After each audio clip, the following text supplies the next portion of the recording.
Bueno, nuestra etiqueta del día de hoy, Diana y Clark a la una, sin ninguna Poco. connotación política, pero es que, bueno, eran los dos personajes, ¿no? Hemos podido poner Diana y Víctor, pero no era la idea, ¿no? Ahora, en todo caso, Víctor, bienvenido. Hay mucha expectativa, mucha incertidumbre con respecto a algunas decisiones del gobierno, sobre todo esta última, referida pues a sacar de circulación los billetes de 100 y dar un plazo de 3 días. ¿No te parece que es muy poco tiempo para esto?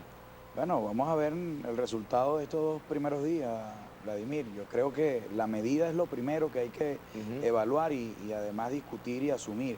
Una cosa es que ¿Qué se tú buscó con puedas, esta medida? ¿Cuál es una el cosa es que tú fondo? puedas tener otras consideraciones de otros conjuntos de medidas Ujú. que tú esperes que se asuman desde el punto de vista monetario, desde el punto de vista fiscal, pero ¿quién puede estar en contra, Vladimir, de seguir estabilizando no solamente el cono monetario y superar las distorsiones que desde el punto de vista financiero, monetario, vinieron en los últimos meses estrangulando, digamos, la cotidianidad de la vida del ciudadano, donde el volumen desde el punto de vista físico, de dinero, donde los riesgos que se corrían, donde también el ataque a la moneda, donde la extracción también por distintas vías, ya desde el punto de vista político como una estrategia de, bueno, de atacar la moneda y la economía venezolana también tiene que ser asumida por todos sin distinción política. Otra cosa es ya después las diferencias que podemos tener en concebir algunas medidas económicas, de modelos, pero tenemos que también tener posiciones y entender que también esa extracción de pruebas que ayer diera el presidente Nicolás Maduro, evidente de cómo en la frontera colombo-venezolana y después cómo en otros países se estaban llevando en container, en almacenes, guardados, bueno, cantidades de volumen de billetes de 100 bolívares de acuerdo con Para que eso respecto haya a eso. ocurrido también tiene que haber habido complicidad, ¿no? ¿No? Y el presidente fue muy Ujú. firme ayer y exigió, bueno, la actuación, por eso le exigió en la manera que le exigió al ministro de la Defensa, al ministro de Interior y Justicia, el cambio que se hizo en su deván, pero entendiendo que también hay que tener mano firme contra la corrupción, esté donde esté, sea quien sea, porque Pero nosotros no fíjate, podemos permitir no, yo que, que, creo que, que en ese que, sentido sí. que ni la corrupción, Ujú. que ni el aprovechamiento de la autoridad, del ejercicio público de uno en negocios particulares,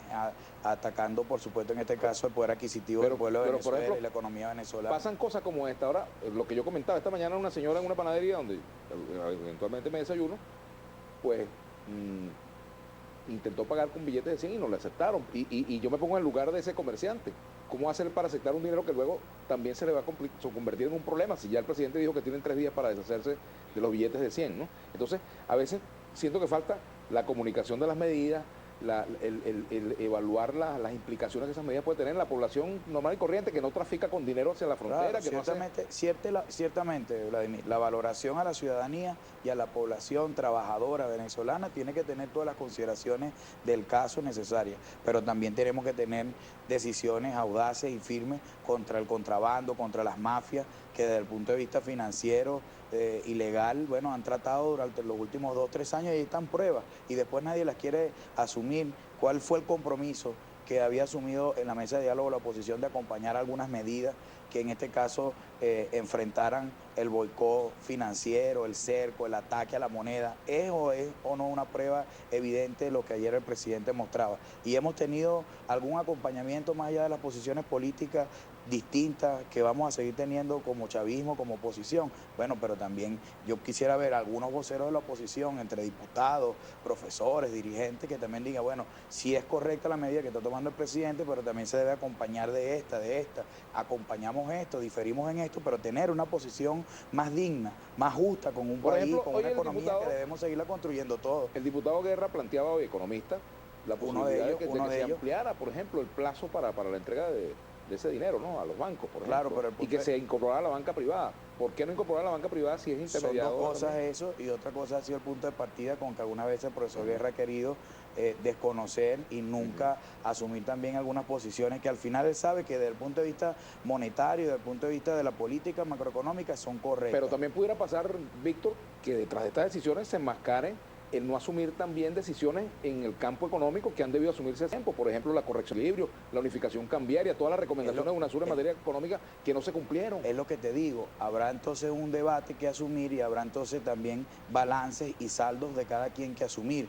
Pero nosotros hubiésemos esperado, por ejemplo, Vladimir, que en el seno de la Asamblea, cuando el presidente llevó la emergencia económica en enero, hubiésemos tenido un espacio de nivel donde discutiéramos la política desde el punto de vista económico, macroeconómico, y donde por qué podían ellos haber negado o no el decreto de emergencia económica, que más allá de las variables económicas, de todo lo que pueden estar fundamentando, fueron decisiones políticas una tras otra de todo este año, nefasto para esa asamblea, donde, bueno, le negaron al presidente cuántas veces el decreto de emergencia económica. Pero también ha podido el gobierno llamar a la oposición antes de presentarse a la asamblea, por ejemplo, a conversar y explicar esto y a buscar acuerdos, porque yo creo que lo importante de la labor política parlamentaria es eso, buscar acuerdos, claro, ¿no? pero por cierto, pero no con las decisiones cumplidas. También te recuerdo que el presidente en diciembre fue el que reconoció inmediatamente los resultados electorales que del 2015, y el 5 de enero lo que hizo el señor Ramos Alú no fue precisamente eso, fue otra cosa, diciéndole al presidente que le quedaban 6 meses de plazo, y que después, cuando fue el presidente el 15 de enero al mensaje anual, le reiteró el compromiso de trabajar más allá de las diferencias, en respetarse como poderes públicos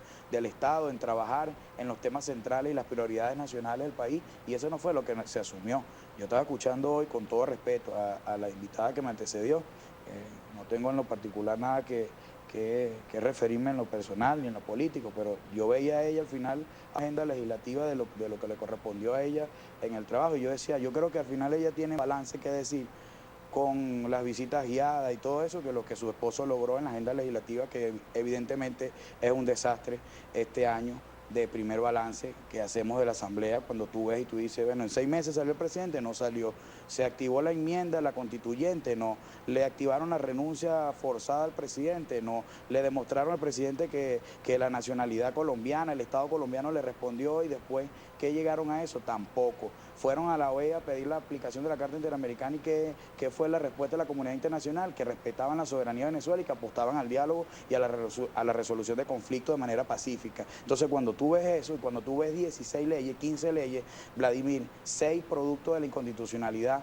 que después en la sala constitucional del TCJ, bueno, dictó la inconstitucionalidad de 6 leyes, más 9 que hicieron en el periodo de desacato abierto, de desconocimiento abierto a todo el Estado de Derecho, a la Constitución. Tú dices, bueno, ¿para qué sirvió todo este año esta asamblea que le dijeron al pueblo de Venezuela que iban a acabar las colas, y que cuando tú ves todo este año, bueno, tú ves el resultado de la irresponsabilidad de una agenda política que ciertamente se fue por el desacato, por la insurrección, por el golpismo, y no por los intereses y las aspiraciones necesarias de todo un pueblo, con diferencias que vamos a seguir teniendo políticamente los actores, pero tenemos que trabajar en el campo económico, tenemos que trabajar en el tema de la seguridad, de la salud, y también se requiere un poder legislativo a derecho, a tono, ejerciendo su control político que nadie niega, que está en la Constitución, pero no desconociendo un presidente y el resto de los poderes, como reiteradamente todo este año 2016 caracterizó el funcionamiento y la actuación de ese Parlamento insurrecto, ilegal. Me gustaría dejar un tema pendiente, Víctor.